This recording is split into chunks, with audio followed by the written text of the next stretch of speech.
आज हम आपको हिंदी व्याकरण के विभिन्न अंगों की क्रमबद्ध तरीके से संक्षिप्त में चर्चा करेंगे। उसी क्रम में सबसे पहले हम वर्ण के बारे में बताएंगे। वर्ण क्या होता है? वर्ण उस मूल ध्वनि को कहा जाता है जिसके टुकड़े नहीं किए जा सकते। वर्ण भाषा की सबसे छोटी इकाई है, इसके और खंड नहीं किए जा सकते, जैसे अ, ई, क, ख, व, च। इसके बाद आता है वर्णमाला। वर्ण के बाद हम वर्णमाला के बारे में चर्चा करेंगे। वर्णमाला क्या है? वर्णमाला है किसी भी भाषा में वर्णों के व्यवस्थित समूह को वर्णमाला कहते हैं। दूसरे शब्दों में किसी एक भाषा या अनेक भाषाओं को लिखने के लिए प्रयुक्त मानक प्रतीकों के क्रमबद्ध समूह को वर्णमाला कहते हैं, जैसे सीता, गीता, राम, श्याम, टेबल, कुर्सी, अलमारी आदि वर्णों के व्यवस्थित समूह हैं। वर्णमाला के दो प्रकार होते हैं, स्वर और व्यंजन। जिन वर्णों को स्वतंत्र रूप से बोला जा सके उसे स्वर कहते हैं, अर्थात दूसरे शब्दों में जिन वर्णों का उच्चारण करते समय सांस कंठ ताल आदि स्थानों से बिना रुके हुए निकलती है उसे स्वर कहा जाता है। स्वर के दो प्रकार होते हैं मूल रूप से, मूल स्वर और संयुक्त स्वर। मूल स्वर में आते हैं अ, आ, ई, उ, ए और ओ। संयुक्त स्वर में आते हैं ऐ और वो। मूल स्वर के तीन प्रकार होते हैं, ह्रस्व स्वर, दीर्घ स्वर और प्लुप्त स्वर। ह्रस्व स्वर जिन स्वरों के उच्चारण में कम समय लगता है उन्हें ह्रस्व स्वर कहा जाता है। ह्रस्व स्वर चार होते हैं, जैसे अ, आ, उ, री। दीर्घ स्वर ऐसे स्वर जिनके उच्चारण में हास्य से भी दोगुना समय लगता है उन्हें दीर्घ स्वर कहते हैं। दीर्घ स्वर सात होते हैं, जैसे अ और आ से आ, ई और ई से ई, उ और ऊ से उ, अ और ई से ऐ, अ और ए से ऐ, अ और उ से ओ, अ और ओ से औ। प्लुप्त स्वर ऐसे स्वर जिनके उच्चारण में तिगुना समय लगे प्लुप्त स्वर कहलाते हैं। इसका प्रयोग अक्सर पुकारते समय किया जाता है। अनुनासिक, निरनुनासिक, अनुस्वार और विसर्ग। अनुनासिक, निरनुनासिक, अनुस्वार और विसर्ग हिंदी में स्वरों का उच्चारण अनुनासिक और निरानुनासिक होता है। अनुस्वार और विसर्ग व्यंजन है जो स्वर के बाद स्वर से स्वतंत्र आते हैं। इनके संकेत चिन्ह इस प्रकार हैं। अनुनासिक का चंद्रकार होती है। ऐसे स्वरों का उच्चारण नाक और मुंह से होता है और उच्चारण में लघुता रहती है, जैसे गांव, दांत, आंगन, सांचा इत्यादि। अनुस्वार अंग की बंदी लगी होती है। यह स्वर के बाद आने वाला व्यंजन है। इसकी ध्वनि नाक से निकलती है, जैसे अंगूर, अंगद, कंकन। निरनुनासिक केवल मुंह से बोले जाने वाला सस्वर वर्णों को निरानुनासिक कहते हैं, जैसे इधर, उधर, आप, अपना, घर इत्यादि। विसर्ग अनुस्वार की तरह विसर्ग भी स्वर के बाद आता है। यह व्यंजन है और इसका उच्चारण ह की तरह होता है। संस्कृत में इसका काफी व्यवहार है। हिंदी में अब इसका अभाव होता जा रहा है, किंतु तत्सम शब्दों के प्रयोग में इसका आज भी उपयोग होता है, जैसे मनः कामना, पयपान, अतः, स्वतः, दुख इत्यादि। अनुस्वार और विसर्ग न तो स्वर है न व्यंजन, किंतु ये स्वरों के सहारे चलते हैं। स्वर और व्यंजन दोनों में इनका उपयोग होता है, जैसे अंगद, रंग। अनुनासिक और अनुस्वार में अंतर। अनुनासिक क्या होता है? अनुनासिक के उच्चारण में नाक से बहुत कम सांस निकलती है और मुंह से सांस ज्यादा निकलती है, जैसे आंसू, आंत, गांव, चिड़िया इत्यादि। अनुस्वार के उच्चारण में नाक से अधिक सांस निकलती है और मुख से कम सांस निकलती है, जैसे अंक, अंश, पंच, अंग इत्यादि। अनुनासिक स्वर की विशेषता है, अनुस्वार एक व्यंजन ध्वनि है। अनुनासिक स्वरों पर चंद्र बिंदु लगाता है। अनुस्वार की ध्वनि प्रकट करने के लिए वर्ण पर बिंदु लगाया जाता है, लेकिन तत्सम शब्दों में अनुस्वार लगता है और उनके तद्भव रूपों में चंद्र बिंदु लगता है। व्यंजन। अब हम बात करते हैं वर्ण के बाद जो हमारा दूसरा विषय आ गया व्यंजन। जिन वर्णों को बोलने के लिए स्वर की सहायता लेनी होती है उन्हें व्यंजन कहते हैं।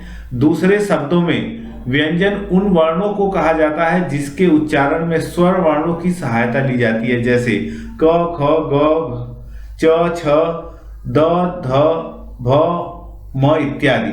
जिन वर्णों का उच्चारण करते समय सांस कंठ ताल आदि स्थानों से रुककर निकलती है उन्हें व्यंजन कहा जाता है। व्यंजन के 3 प्रकार होते हैं, स्पर्श व्यंजन, अंतस्थ व्यंजन और ऊष्म व्यंजन। स्पर्श व्यंजन का अर्थ छूना होता है। जिन व्यंजनों का उच्चारण करते समय जीभ मुंह के किसी भाग जैसे कंठ तालु मूर्धा दांत अथवा होठ को स्पर्श करती है उन्हें स्पर्श व्यंजन कहते हैं। स्पर्श व्यंजन 5 प्रकार के होते हैं, क वर्ग, च वर्ग, ट वर्ग, त वर्ग और प वर्ग। क वर्ग में आते हैं क, ख, ग, घ, अंग, ये कंठ को स्पर्श करते हैं। च वर्ग में आते हैं च, छ, ज, झ, ञ, ये ताल को स्पर्श करते हैं। ट वर्ग में आते हैं ट, ठ, ड, ढ, र, ढ, ये मूर्धा को स्पर्श करते हैं। तथा त वर्ग में आते हैं त, थ, द, ध, न, ये दांतों को स्पर्श करते हैं। और प वर्ग में आते हैं प, फ, ब, भ, म, ये होठों को स्पर्श करते हैं। अंतस्थ य, र, ल, व और उसमें आते हैं स, स, स, ह। संयुक्त व्यंजन होते हैं छ, त्र, ज्ञ, स्र। क के विसर्ग तक सभी वर्ण व्यंजन है। प्रत्येक व्यंजन के उच्चारण में अ की ध्वनि छिपी रहती है और अ के बिना व्यंजन का उच्चारण करना संभव नहीं है। जैसे ख में अ लगा हुआ था ख, प में अ लगा था प। अंतस्थ व्यंजन, अंतः का अर्थ भीतर होता है। उच्चारण के समय जो व्यंजन मुंह के भीतर ही रहे उन्हें अंतस्थ व्यंजन कहते हैं। अतः मध्य या बीच, स्थ मतलब स्थित, मध्य या बीच में स्थित इन व्यंजनों का उच्चारण स्वर तथा व्यंजन के मध्य का होता है। उच्चारण के समय जिह्वा मुख के किसी भाग को स्पर्श नहीं करती है। ये व्यंजन 4 होते हैं, य, र, ल, व। इनका उच्चारण जीभ तालु दांत और ओठों के परस्पर सटने से होता है, किंतु कभी भी पूर्ण स्पर्श नहीं होता। अतः ये चारों अंतस्थ व्यंजन अर्ध स्वर कहलाते हैं। ऊष्म व्यंजन, ऊष्म का अर्थ होता है गर्म। जिन वर्णों के उच्चारण के समय हवा मुंह के विभिन्न भागों से टकराए और सांस में गर्मी पैदा कर दे उन्हें ऊष्म व्यंजन कहते हैं। ऊष्म यानी गर्म। इन व्यंजनों के उच्चारण के समय वायु मुंह के रगड़ खाकर ऊष्मा पैदा करती है और यानी उच्चारण के समय मुख से गर्म हवा निकलती है। ऊष्म व्यंजनों का उच्चारण एक प्रकार की रगड़ या घर्षण से उत्पन्न होता है, वायु से होता है, इसलिए इन्हें ऊष्म व्यंजन कहते हैं। व्यंजनों का उच्चारण करते समय हवा मुख के अलग अलग भागों से टकराती है। उच्चारण के अंगों के आधार पर व्यंजनों का वर्गीकरण इस प्रकार है। हम यहाँ पे उच्चारण के आधार पर भी व्यंजनों का अलग अलग वर्गीकरण कर सकते हैं, जैसे कंठ और गले से, यानी कि कंठ मतलब गले से निकलने वाले क, ख, ग, घ, क, ख, ग, घ, अंग। तालु से निकलने वाले च, छ, ज, य, स। कठोर तालु के अगले भाग से ट, ठ, ड, ढ, ढ़, ढ, स। दांतों से त, थ, द, ध, न। दांतों के मूल से स, ज, र, ल। होठों से प, फ, ब, भ, म। निचले होंठ के ऊपरी दांतों से व, फ और स्वर यंत्र से ह। स्वर हवा मतलब हमारे सांसों के द्वारा। हास्य यानी प्राण वायु की मात्रा के आधार पर वर्ण भेद। उच्चारण में वायु प्रक्षेप की दृष्टि से व्यंजनों के 2 भेद हैं, अल्प प्राण और महाप्राण। अल्प प्राण जिनके उच्चारण में हास्व पूर्व से अल्प मात्रा में निकले और जिसमें ह कार जैसी ध्वनि नहीं होती है उन्हें अल्पहार कहते हैं। सरल शब्दों में जिन वर्णों के उच्चारण में वायु की मात्रा कम होती है वे अल्प प्राण कहलाते हैं। यानी जो जब हम बोलते हैं तो हमारे मुंह से निकलते समय वायु की जो मात्रा है वो कम होती है, उन्हें अल्प प्राण कहते हैं। प्रत्येक वर्ण का पहला, तीसरा और पांचवा वर्ण अल्प प्राण व्यंजन है, जैसे क, ग, अंग, ज, य, ट, ड, ड़, त, द, न, प, ब, म। अंतस्थ में य, र, ल, व भी अल्प प्राण ही हैं।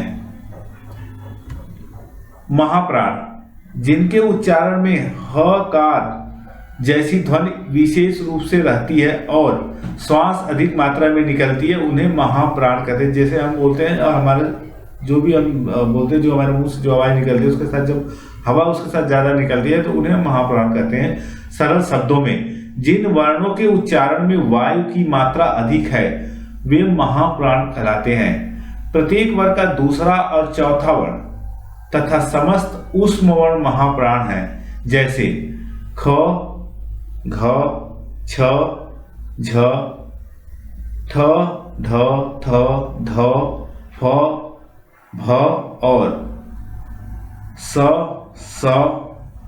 ख, स, ह। संयुक्त व्यंजन जो व्यंजन दो या दो से अधिक व्यंजनों के मेल से बनते हैं वे संयुक्त व्यंजन कहलाते हैं। ये संख्या में 4 हैं। क, ख, अ मतलब 6, रक्षक, भक्षक, मोच, भय जैसे। इसके बाद त, र, अ से मिलकर त्र, पत्रिका, त्राण, सर्वत्र, त्रिकोण। इस तरह ज्ञ, ज, य और अ से मिलकर देता है ज्ञ, सर्वज्ञ, ज्ञाता, विज्ञान, विज्ञापन। इसके बाद होता है बड़ा स, र और अ से मिलकर श्रम, श्रीमती, श्रम, परिश्रम, श्रवण। संयुक्त व्यंजन में पहला व्यंजन स्वर रहित तथा दूसरा व्यंजन स्वर सहित होता है। द्वित्व व्यंजन जब एक व्यंजन का अपने समरूप व्यंजन से मेल होता है तब वह द्वित्व व्यंजन कहलाता है, जैसे क, पक्का, आधा च और च, कच्चा, आधा म और म, चम्मच, त, आधा त और त, पत्ता। द्वित्व व्यंजन में भी पहला व्यंजन स्वर रहित तथा दूसरा व्यंजन स्वर सहित होता है।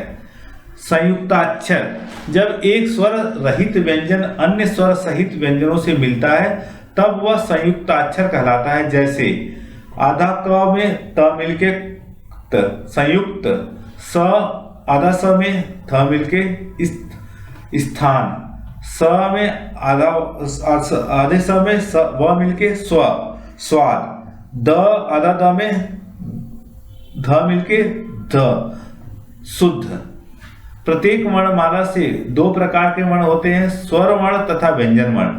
व्यंजनों के साथ स्वर लगने के विभिन्न तरीकों के आधार पर वर्णमाला को 3 वर्गों में बांटा जाता है। रूढ़ वर्णमाला, यूनानी वर्णमाला जिसमें स्वर भिन्न अक्षरों के साथ ही लगते हैं। अबूगिडा, देवनागरिक जिसमें मात्रा के चिन्ह के जरिए व्यंजनों के साथ स्वर जोड़े जाते हैं। पमलन, पेमिल को पमलन नहीं लिखते बल्कि प के साथ चिन्ह लगाकर उन्हें पे और म के साथ चिन्ह लगाकर मी कर देते हैं।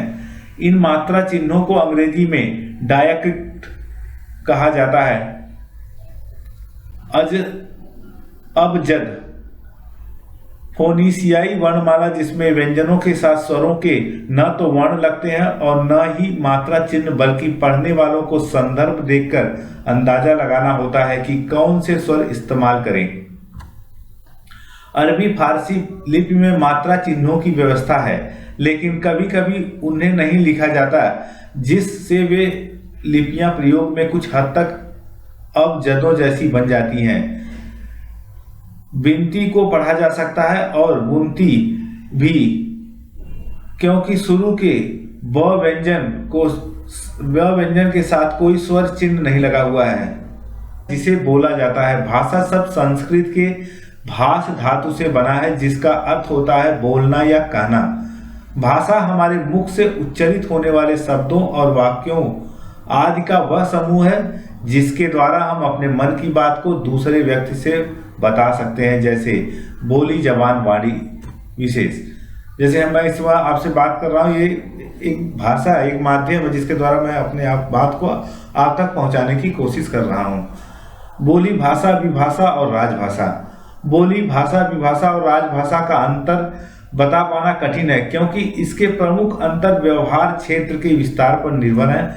हमारे समाज एक ही भाषा के कई रूप दिखाते हैं। मुख्य रूप से भाषा के इन रूपों को हम इस प्रकार समझते हैं। बोली भाषा की छोटी इकाई है। इसका संबंध ग्राम या मंडल अर्थात सीमित क्षेत्र से होता है। बोली मुख्य रूप से बोलचाल की भाषा है। इसका रूप कुछ कुछ दूरियों पर बदलता रहता है। बोली में लिपिबद्ध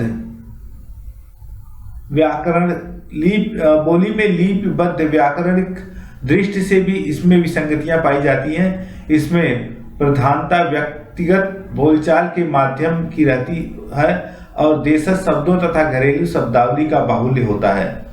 न होने के कारण इसमें साहित्यिक रचनाओं का अभाव रहता है। दूसरा, भाषा या परिनिष्ठित भाषा अथवा आदर्श भाषा विभाषा की कथित स्थिति है। भाषा को राष्ट्रभाषा या टकसाली भाषा भी कहते हैं। विभाषा का क्षेत्र बोली की अपेक्षा विस्तृत होता है। विभाषा एक प्रांत या उप प्रांत में प्रचलित होती है। विभाषा में साहित्यिक रचनाएं मिल सकती हैं। एक विभाषा में स्थानीय भेदों के आधार पर कई बोलियां प्रचलित होती हैं। राजभाषा विभिन्न विभाषाओं में से कोई एक विभाषा अपने गुण, गौरव, साहित्य समृद्धि, वृद्धि, जन सामान्य के अधिक प्रचलन आदि के आधार पर राजकार्य के लिए चुन ली जाती है और उसे राजभाषा के रूप में या राष्ट्रभाषा घोषित कर दिया जाता है। भाषा के प्रकार हमारे जीवन के विभिन्न व्यवहारों के अनुरूप भाषा प्रयोजनों की तलाश हमारे जीवन की अनिवार्यता है। दुनिया भर की भाषा में यह प्रयोजनीयता धीरे धीरे विकसित हुई है और रोजी रोटी का माध्यम बनने की विशिष्टताओं के साथ भाषा का नया आयाम हमारे सामने आया है, जैसे बोलचाल की भाषा, मानक भाषा, संपर्क भाषा, राजभाषा, राष्ट्रभाषा, वर्गा भाषा, तत्कालीन भाषा, साहित्यिक भाषा आदि। विराम, अब हम बात करते हैं विराम चिन्ह की। विराम शब्द वी प्लस रम प्लस घ से मिलकर बना है और इसका मूल अर्थ है ठहराव या रुकना होता है। भिन्न भिन्न प्रकार के भावों और विचारों को स्पष्ट करने के लिए वाक्य के बीच में या अंत में प्रयोग होने वाले चिन्हों को विराम चिन्ह कहा जाता है। अर्थात विराम का अर्थ होता है रुकना या ठहरना। जब हमें किसी भी वाक्य को लिखते या बोलते समय बीच में थोड़ा रुकना पड़ता है जिसमें किसी भी वाक्य को अच्छे से समझ सके, उस समय हमें विराम चिन्ह लगाना होता है। जैसे हम लिखते हैं कि राम स्कूल जा रहा है, एक वाक्य खत्म हो गया, हमें एक सामान्य सूचना दे रहे हैं कि राम कहाँ जा रहा है, स्कूल जा रहा है, और हमने बता दिया कि यहाँ पे विराम चिन्ह लगा देते हैं कि ये वाक्य यहीं खत्म हो गया है। ताजमहल किसने बनाया है, अब हम एक क्वेश्चन पूछ रहे हैं तो हम एक प्रश्नवाचक चिन्ह लगा रहे हैं कि ताजमहल किसने बनवाया। अगर हम नहीं लगाते हैं तो उसका कोई अर्थ निकलेगा नहीं, इसलिए हम लगा देते हैं कि प्रश्नवाचक चिन्ह लगा दिया हमने, ताजमहल किसने बनवाया। अगर हम कोई आश्चर्य का भाव है तो जैसे राम आता है, कोई आश्चर्य से बता रहे राम आता है तो एक आश्चर्य की बात है। एलियन होते हैं तो एक एलियन होते हैं, ये आश्चर्य की बात है। तो इस तरह का आश्चर्य का भाव है तो हम उसके लिए आश्चर्य का भाव का चिन्ह लगाएंगे। यदि किसी भी वाक्य में विराम चिन्ह का प्रयोग सही से न किया जाए तो वाक्य अर्थहीन हो जाता है या फिर एक दूसरे के विपरीत हो जाता है, इसलिए वाक्य में विराम चिन्ह लगाना आवश्यक होता है। उदाहरण, भरत को रोको मत जाने दो। अब अगर हम बिना हाथ लगाए तो भरत को रोको मत जाने दो, इस वाक्य में न जाने देने की बात हो रही है। भरत को रोको मत जाने दो, इस वाक्य में जाने देने की बात हो रही है। ऊपर आपने देखा वाक्य तो एक ही है, लेकिन विराम चिन्ह की वजह से वाक्यों का अर्थ बदल रहे हैं। विराम शब्द को अंग्रेजी में पंक्चुएशन मार्क भी कहते हैं। अब विराम चिन्ह के प्रकार हैं। विराम चिन्ह अल्प विराम, इंग्लिश में उसे कॉमा कहते हैं, अर्ध विराम सेमी कॉलन, इसके बाद पूर्ण विराम फुल स्टॉप अंग्रेजी में कहते हैं, उप विराम कॉलन, प्रश्नवाचक चिन्ह क्वेश्चन मार्क, योजक चिन्ह हाइफन जिसे कहते हैं हाइफन, योजक चिन्ह हाइफन, कोष्ठ चिन्ह, इसके बाद आता अवतरण या उदाहरण चिन्ह, इसके बाद आता है विस्मय बोधिक चिन्ह, साइन ऑफ एक्सक्लेमेशन, लाघव चिन्ह संक्षेप सूचक, इसके बाद है निर्देशक चिन्ह साइन ऑफ डैश, विराम चिन्ह साइन ऑफ फॉलोइंग, विस्मरण चिन्ह या त्रुटिपूर्ण चिन्ह हंसपद, इसके बाद पद लोपन चिन्ह, लेखांकन चिन्ह, पुनरुक्ति सूचक चिन्ह। शब्द क्या होता है? शब्द किसे कहते हैं?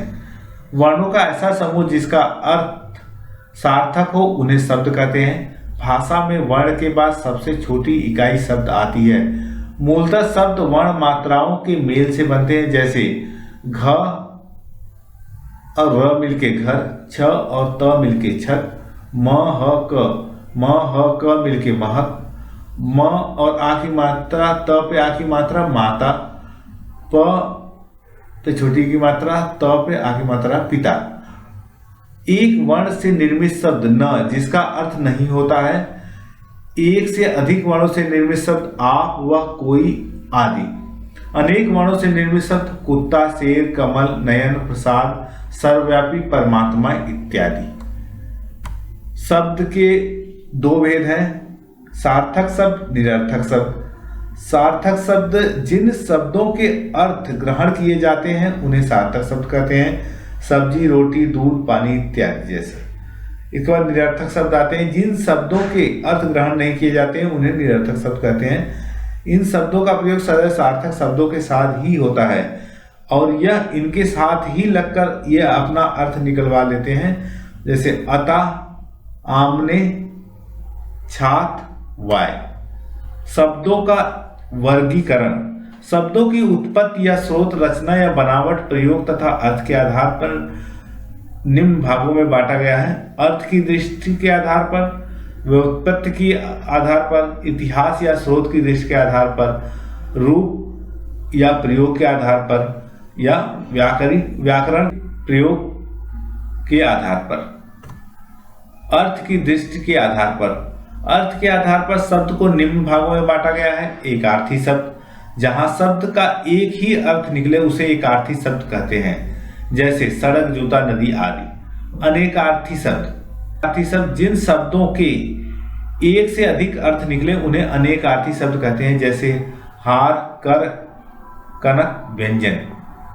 पर्यायवाची शब्द, वे शब्द जिनका अर्थ समान होता है, अर्थात एक ही शब्द के अनेक समानार्थी शब्द पर्यायवाची शब्द कहलाते हैं, जैसे अग्नि, अनल, पावक शब्द आग के पर्यायवाची शब्द हैं। विलोम शब्द, वे शब्द जो एक दूसरे के विपरीत अर्थ देते हैं उन्हें विलोम शब्द कहते हैं, जैसे दिन का रात, सुबह का शाम। वे उत्पत्ति या रचना या बनावट के आधार पर। शब्द रचना वर्णों के सार्थक समूह का शब्द कहते हैं। व्युत्पत्ति के आधार पर शब्द को तीन भागों में बांटा गया है, ऋण शब्द, यौगिक शब्द, योग ऋण शब्द। मूलतः शब्द के दो ही भेद होते हैं, ऋण और यौगिक। योग ऋण अर्थ की दृष्टि से ऋण होता है, रचना की दृष्टि से यौगिक और योग ऋण समान होते हैं। ऋण शब्द संज्ञा, वह संज्ञा शब्द जिसका सार्थक खंडन न हो सके, अर्थात छोटी से छोटी अर्थपूर्ण संज्ञा को ही ऋण संज्ञा कहा जाता है, जैसे राम, कृष्ण, सीता, राधा, विष्णु जल, आग, पानी आदि। यौगिक ऋण संज्ञा वह संज्ञा जो दो या दो से अधिक ऋण संज्ञाओं से मिलकर बनती है, यौगिक संज्ञाएं कहलाती हैं। उदाहरण के लिए दशरथ, दस रसरथ मिलकर दशरथ। पाठशाला, पाठशाला मिलकर बने हुए हैं। अपमान, अप और मान को मिलकर अपमान। योग ऋण संज्ञा दो ऋण संज्ञाओं से मिलकर बनी संज्ञा को ही योग ऋण संज्ञा कहा जाता है, किंतु योग ऋण संज्ञा का अर्थ ऋण संज्ञाओं से जिनसे मिलकर बनी है भिन्न होता है। जैसे कि दशानन अर्थात रावण, दस प्लस अनंत दशानन। बहुब्रीहि समास के वे उदाहरण जो नामों से संबंधित हो योग ऋण संज्ञा के उदाहरण होते हैं। इतिहास के आधार पर, इतिहास के आधार पर हम तत्सम शब्द सबसे पहले आता है। तत्सम शब्द तत् प्लस सम की योग से बनता है, जिसका शाब्दिक अर्थ है उसके समान है। अर्थात जो शब्द संस्कृत भाषा में ज्यों के त्यों हिंदी भाषा में ग्रहण कर लिए जाते हैं उन्हें तत्सम शब्द कहते हैं। जैसे युद्ध, घृत, रक्षा, रात्रि, चंद्रिका, अग्नि, दुग्ध। तद्भव शब्द तत् प्लस भव के योग से बनता है, जिसका शाब्दिक अर्थ उससे जन्म होता है। अर्थात जो शब्द संस्कृत भाषा से हजारों वर्षों की यात्रा के बाद हिंदी भाषा में परिवर्तित रूप से ग्रहण किया गया हो उसे तद्भव शब्द कहते हैं। जैसे घी, राखी, रात, चांदनी, आग, दूध। देशज शब्द जिन शब्दों को हिंदी भाषा ने अपनी क्षेत्रीय भाषाओं से ग्रहण किया है उन्हें देशज शब्द कहते हैं। इन शब्दों के लिखित स्रोत नहीं मिलते हैं, जैसे पाग, रिगड़ा, जूता, धार, छाती, खिचड़ी, बाजरा। विदेशी शब्द जो शब्द हिंदी भाषा ने विदेशी भाषाओं से ग्रहण किए हैं उन्हें विदेशी भाषा शब्द कहते हैं। जैसे अरबी का है अल्लाह, इरादा, इशारा, ईमान, किताब, जिला, तहसील, नगद, हलवाई, अखबार, अदालत, आईना, इंतजार, इंसाफ, इम्तिहान, इस्तीफा, औरत, कब्र, कसाई, कानून। फारसी अमरूद, आदमी, अमरूद, आमदनी, आसमान, आदमी, कारीगर, कारोबार, खुशामद, गवाह, गुब्बारा, चिराग, चिलम, जीव, जमीन, जहर, जवान, जलेबी, जुकाम, तराजू, दर्जी। उस तरह तुर्की से लिया गया है उर्दू, काबू, कुली, कुर्ता, कैंची, चाकू, चेचक, चम्मच, तोप, बंदूक, बारूद, बेगम, बहादुर, लाश, सौगात, सराय, भड़ास, खच्चर, चोंगा, बीवी, तमगा, तमचा। ये सब तुर्की से लिए गए। इस पुर्तगाली से कुछ लिया आल्पिन, इस्पात, गमला, चाबी, तौलिया, नीलगाय, पपीता, पादरी, फीता, बाल्टी, मिस्त्री, संतरा, साबुन, काजू, गोभी, परात, बिस्कुट, बोतल, कप्तान, कमरा, कनस्तर, आलू।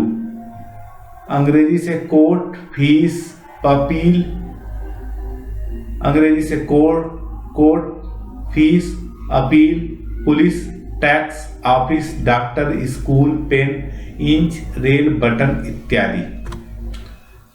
रूप प्रयोग के आधार पर विकारी शब्द जिन शब्दों के रूप में लिंग, वचन, कारक, पुरुष, काल के द्वारा परिवर्तन किया जाता है उन्हें विकारी शब्द कहते हैं। विकारी शब्द के चार प्रकार होते हैं: संज्ञा, सर्वनाम, विशेषण और क्रिया।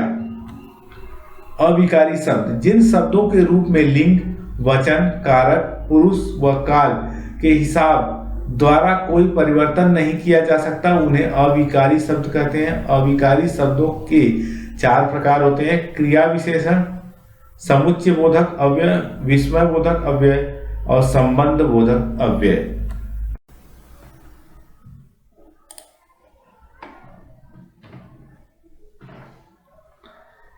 शब्द के प्रकार। प्रयोग के आधार पर शब्द के दो भेद होते हैं, विकारी शब्द, अविकारी शब्द। विकारी शब्द वे शब्द कहलाते हैं जिन्हें किसी वाक्य में प्रयोग करने से उनके रूप बढ़ जाते हैं। उदाहरण के लिए कुत्ता, कुत्ते, कुत्तों, मैं, मुझे, हमें, किताब, किताबें, किताबों इत्यादि। विकारी शब्द के प्रकार। विकारी शब्द के चार प्रकार होते हैं, संज्ञा, सर्वनाम, क्रिया और विशेषण। अविकारी शब्द वह शब्द जिनके रूप परिवर्तन नहीं होते हैं अविकारी शब्द कहलाते हैं। उदाहरण के लिए धीरे धीरे, पीछे पीछे, कभी कभी, हाँ, नहीं, लेकिन, जल्दी, शीघ्र, अब, कब, क्यों, में, बहुत, पर, अधिक, कम आदि। अविकारी शब्द के प्रकार। अविकारी शब्द चार प्रकार के होते हैं, क्रिया विशेषण, समुच्चय बोधक, संबंध बोधक और विस्मय बोधक। क्रिया विशेषण जिन शब्दों से क्रिया की विशेषता का बोध होता है उन्हें क्रिया विशेषण कहते हैं। जैसे वह पीछे पीछे चलना चाहती है, इस वाक्य में चलना क्रिया हो गई और पीछे पीछे चलना उसकी विशेषता बता रहा है। क्रिया विशेषण के प्रकार। क्रिया विशेषण चार प्रकार के होते हैं, स्थानवाचक, कालवाचक, परिणामवाचक और रीतिवाचक।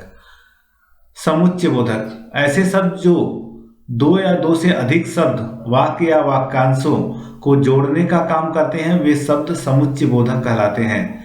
जैसे श्रुति और गुंजन पढ़ रहे हैं। संबंध बोधक जो शब्द संज्ञा व सर्वनाम का संबंध वाक्य के अन्य शब्दों के साथ बताते हैं उन्हें संबंध बोधक कहते हैं। जैसे अरे, एवं और एवं आदि। विस्मय बोधक ऐसे शब्द जो वाक्य में आश्चर्य, हर्ष, शोक, घृणा आदि भाव व्यक्त करने के लिए प्रयुक्त हों वे विस्मय बोधक कहलाते हैं। ऐसे शब्दों के साथ विस्मय बोधक चिन्ह का प्रयोग किया जाता है, जैसे अरे, ओह, शाबाश, काश आदि। शब्द और पद में अंतर। शब्द वर्णों की स्वतंत्रता और सार्थकता को शब्द कहते हैं। दूसरा हो गया सार्थक और निरर्थक शब्दों में शब्द होता है। शब्द का मात्रा, अर्थ, परिचय के बारे में होता है। लिंग, वचन, क्रिया और कारक से शब्द का किसी भी प्रकार का संबंध नहीं होता है। जबकि पद में क्या है, पद में वाक्य में प्रयुक्त शब्द पद को पद कहते हैं। वाक्य के अर्थ को संकेत देने के लिए पद का उपयोग होता है।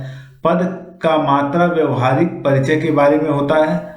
लिंग, वचन, कारक और क्रिया से पद का संबंध होता है। वाक्य विश्लेषण रचना के आधार पर बने वाक्यों को उनके अंगों सहित पृथक कर उनका पारस्परिक संबंध बताना ही वाक्य विश्लेषण कहलाता है। वाक्य विश्लेषण की परिभाषा। वाक्यों में प्रयुक्त पदों को अलग अलग कर उनका पारस्परिक संबंध बतलाना ही वाक्य विश्लेषण कहलाता है। वाक्य विश्लेषण तीन प्रकार से होता है, सरल वाक्य विश्लेषण, संयुक्त वाक्य विश्लेषण और मिश्र वाक्य विश्लेषण। तत्सम, तद्भव, देशज, विदेशज एवं संकर शब्द। तत्सम शब्द। तत्सम वैसे शब्द हैं जो संस्कृत के शब्द होते हुए भी अपने मूल रूप में हिंदी में प्रयोग किए जाते हैं, जैसे अग्नि, वायु, माता, पिता, अश्व, प्रकाश, पत्र, सूर्य इत्यादि। तत्सम शब्दों के उदाहरण अग्नि, अष्ट, अचर, कृषि, कर्म, कपाट, चंद्र, भूमि, दुग्ध, नग्न, नवीन, पर्वत इत्यादि। तद्भव शब्द। तद्भव शब्द संस्कृत के वैसे शब्द हैं जिनका हिंदी में रूप परिवर्तित हो गया है, जैसे अग्नि से आग, अश्व से आंसू, वायु से हवा, माता से माँ, सूर्य से सूरज इत्यादि। तद्भव शब्द के उदाहरण है आग, आंचल, आंसू, खेती, काम, किवाड़, चांद, धरती, सूरज, दूध, गंगा, नया, पहाड़, बीज इत्यादि। देशज शब्द। देशज शब्द वैसे शब्द होते हैं जो स्थानीय बोलियों से हिंदी में आए हैं, जैसे पेट, पगड़ी, गोड़ इत्यादि। देशज शब्दों के उदाहरण कटोरा, खिड़की, खिचड़ी, टोला, लड़का, गाड़ी, कठेरा, डिबिया, चिड़िया, जूता, कौड़ी इत्यादि। विदेशज शब्द। विदेशज शब्द उन शब्दों को कहा जाता है जो मूल रूप से विदेशी भाषा के शब्द हैं लेकिन हिंदी में उन्हें प्रयोग किया जा रहा है, जैसे स्कूल, स्टेशन, रिक्शा इत्यादि। विदेशज शब्द के उदाहरण हैं अजीब, अमीर, आवाज, आईना, चरखा, दुकान, इस्तीफा, college, engine, cycle, radio, budget, button, camera इत्यादि। संकर शब्द। संकर शब्द उन शब्दों को कहा जाता है जो दो भाषाओं के अलग अलग शब्दों को मिलाकर बनाए गए हैं, जैसे रेलगाड़ी, टिकट, खिड़की इत्यादि। संकर शब्द के उदाहरण हैं मार्क्सवाद, घड़ीसाज, ऑपरेशन कच्छ, पीकदान, जेल यात्रा, लाठीचार्ज, आंसू गैस, सजायाफ्ता, रेलगाड़ी, टिकट घर, मच्छरदानी, पॉकेटमार, डॉक्टर साहब, गुलाब जल इत्यादि। क्रिया। क्रिया का मतलब किसी कार्य को करने से होता है। जिन शब्दों से यह पता चले कि क्रिया कोई कार्य हो रहा है या किसी के द्वारा किया जा रहा है उसे क्रिया कहते हैं। व्याकरण में कोई भी वाक्य क्रिया के बिना पूरा नहीं होता है। इसे भी व्याकरण का एक विकारी शब्द माना जा सकता है। इसका रूप लिंग और वचन के पुरुष के कारण से बदलते हैं।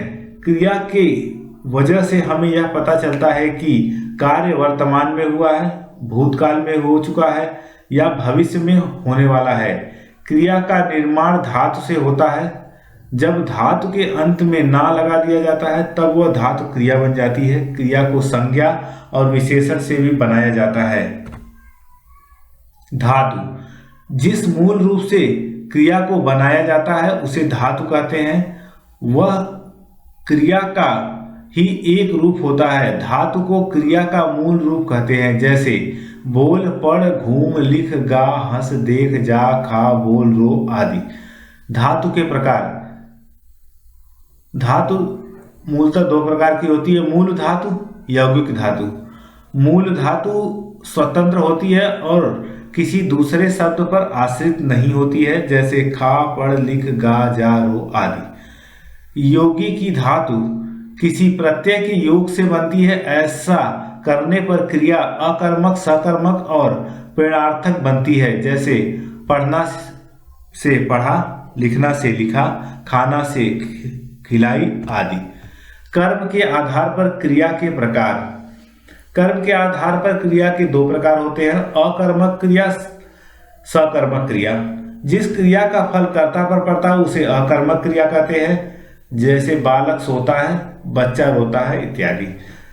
जिस क्रिया का फल कर्म पर पड़ता है उसे सकर्मक क्रिया कहते हैं, जैसे हरि क्या खाता है, बच्चा क्यों रो रहा है इत्यादि।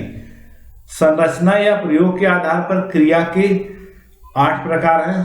सामान्य क्रिया, संयुक्त क्रिया, नाम धातु क्रिया, प्रेरणार्थक क्रिया, पूर्वकालिक क्रिया, कृदंत क्रिया, सहायक क्रिया, सजातीय क्रिया। प्रयोग के आधार पर क्रिया 2 प्रकार की होती है, ऋण और यौगिक। ऋण क्रिया, जिस क्रिया की रचना धातु से होती है उसे ऋण क्रिया कहते हैं, जैसे पढ़ना, लिखना, नहाना, खाना पीना आदि।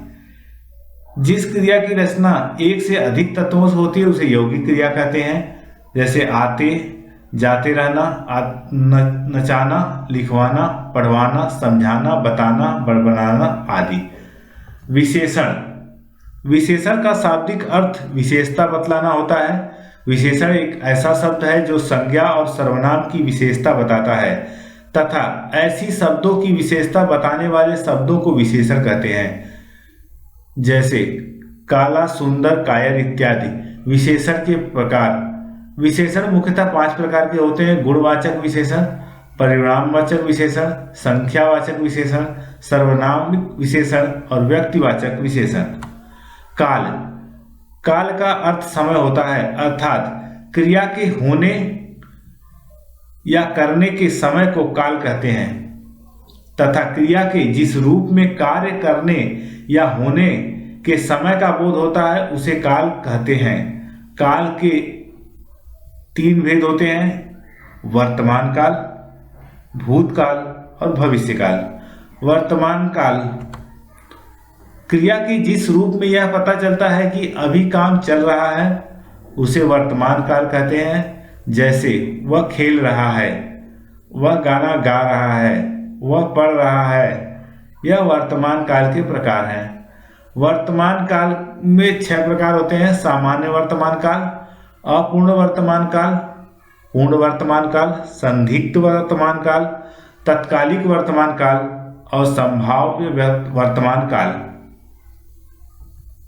भूतकाल, क्रिया के जिस रूप में बीते हुए समय की बात की जाए उसे भूतकाल कहते हैं। जैसे राम ने रावण का वध किया, लक्ष्मण ने मेघनाथ का वध किया, वह स्कूल गया था, उसने खाना खाया था। भूतकाल के 5 प्रकार होते हैं जो निम्नलिखित हैं। सामान्य भूतकाल, आसन भूतकाल, पूर्ण भूतकाल, अपूर्व भूतकाल, संदिग्ध भूतकाल। भविष्यकाल, भविष्य में होने वाली क्रिया को भविष्यकाल कहते हैं। जैसे वह दमोह नहीं जाएगा, या वह बनारस नहीं जाएगा, या वह आज ट्रेन नहीं पकड़ेगा, या ट्रेन आज नहीं आएगी। जो कि भविष्य में जो काम होने वाले होते हैं, जिसको हम अंग्रेजी में फ्यूचर टेंस भी कहते हैं। भविष्य काल को हम इंग्लिश में फ्यूचर टेंस भी कहते हैं। भविष्य काल के मुख्य 3 भेद होते हैं जो निम्नलिखित हैं। भविष्य काल के 3 प्रकार है। सामान्य भविष्य काल, संभाव्य भविष्य काल और हेतु होत मब्द विषय भविष्य काल। लिंग, जिस संज्ञा शब्द से किसी व्यक्ति, वस्तु या जानवर की जाति का पता चलता है उसे लिंग कहते हैं। इससे यह पता चलता है कि वह वस्तु या व्यक्ति पुरुष जाति का है या स्त्री जाति का है। उदाहरण के लिए पुरुष लिंग जैसे बैल, बकरा, मोर, मोहन, लड़का, भवन इत्यादि। स्त्रीलिंग गाय, बकरी, मोरनी, मोहिनी, लड़की, शेरनी, खिड़की, बहन इत्यादि लिंग के प्रकार। संसार में 3 जातियां होती हैं, पुरुष, स्त्री और जड़। इन्हीं जातियों के आधार पर लिंग के प्रकार बनाए गए हैं, पुल्लिंग और स्त्रीलिंग। पुल्लिंग, जिन संज्ञा शब्दों से पुरुष जाति का पता चलता है उसे पुल्लिंग कहते हैं। जैसे पिता, राजा, घोड़ा, कुत्ता, बंदर, हंस, बकरा, लकड़ा, आदमी, सेठ, मकान, लोहा, चश्मा। पुल्लिंग, जिन संज्ञा शब्दों से पुरुष जाति का पता चलता है उसे पुल्लिंग कहते हैं। जैसे पिता, राजा, घोड़ा, कुत्ता, बंदर, हंस, बकरा, लड़का, आदमी, सेठ, मकान, लोहा, चश्मा, दुख, प्रेम, लगाव, खटमल, फूल, नाटक, पर्वत, पेड़, मुर्गा, बैल, भाई, शिव, हनुमान, शेर इत्यादि। स्त्रीलिंग, जिन संज्ञा शब्दों से स्त्री जाति का पता चलता है उसे स्त्रीलिंग कहते हैं। जैसे हंसिनी, लड़की, बकरी, माता, रानी, जू, सुई, गर्दन, लज्जा, बनावट, घोड़ी इत्यादि। संधि विच्छेद, संधि के मूल पदों को पृथक कर देना संधि विच्छेद कहलाता है। 2 वर्णों के मेल से होने वाले विकार को संधि कहते हैं। इस मिलावट को समझकर वर्णों को अलग अलग करते हुए पदों को अलग अलग कर देना संधि विच्छेद है। जैसे धर्म, धन, अर्थ, धर्मार्थ, स्वर, धन, अर्थी, स्वार्थी, परम, धन, अर्थ, परमार्थ। समास की परिभाषा, कामता प्रसाद गुरु के अनुसार 2 या 2 से अधिक शब्दों से मिलकर जो नया छोटा शब्द बनता है उस शब्द को समास कहते हैं। दूसरे शब्दों में कहा जाए तो समास वह क्रिया है जिसके द्वारा हिंदी में कम से कम शब्दों से अधिक अर्थ प्रकट किए जा सके उसे समास कहते हैं। समासों के परंपरागत 6 प्रकार होते हैं: द्वंद्व समास, द्विगु समास, तत्पुरुष समास, कर्मधारय समास, अव्ययी भाव समास और बहुव्रीहि समास। द्वंद्व समास, जिस शब्द के दोनों पद प्रधान हो और विग्रह करने पर और, एवं, या, अथवा शब्द लगता है उसे द्वंद्व समास कहते हैं। द्विगु समास, जिस समास का पहला पद संख्यावाचक विशेषण हो तथा समस्त पद समूह का अर्थ देता हो उसे द्विगु समास कहते हैं। तत्पुरुष समास, जिस समस्त पद का उत्तर पद प्रधान होता है अर्थात दूसरा शब्द प्रधान होता है वहां तत्पुरुष समास माना जाता है।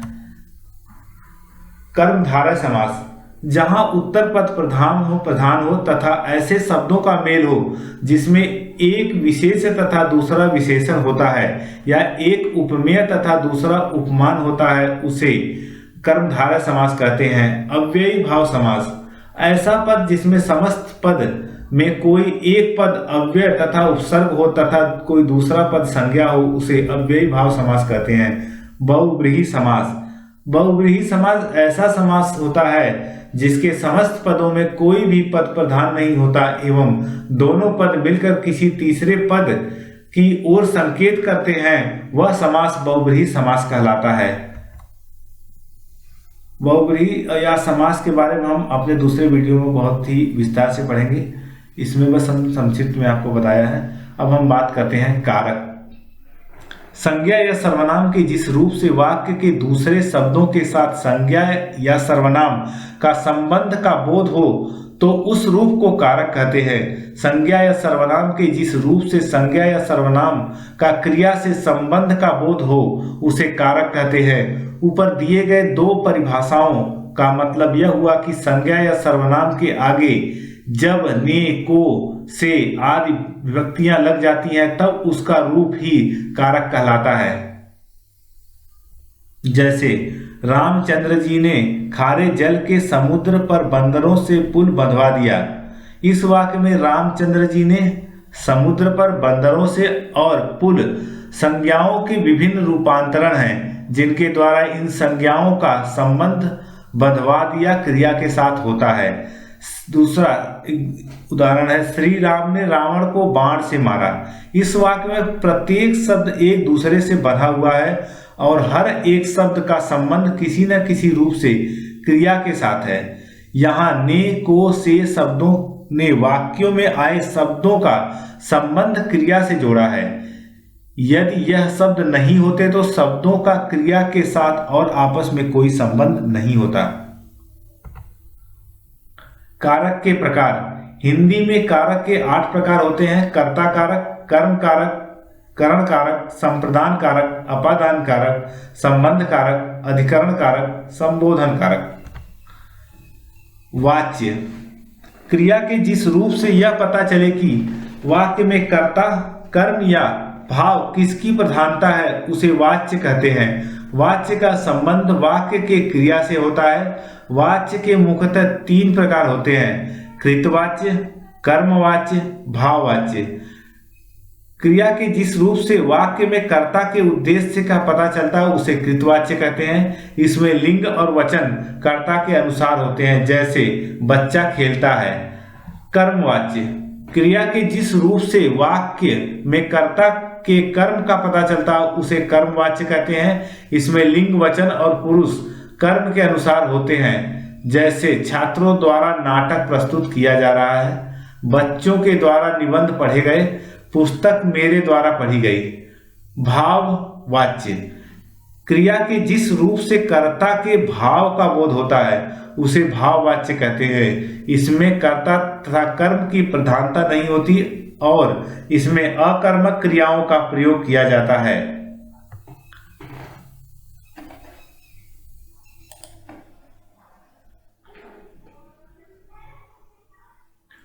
काव्य तथा साहित्य के दर्शन तथा विज्ञान को काव्य शास्त्र कहा गया है।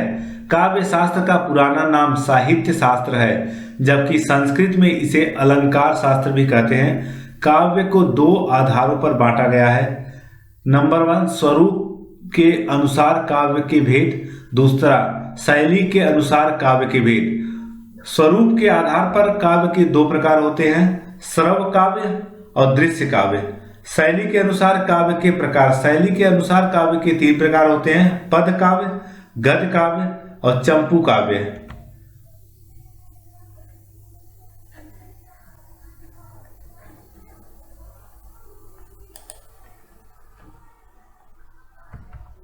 रस, काव्य को पढ़ने या सुनने से जिस आनंद की अनुभूति होती है उसे रस कहा जाता है।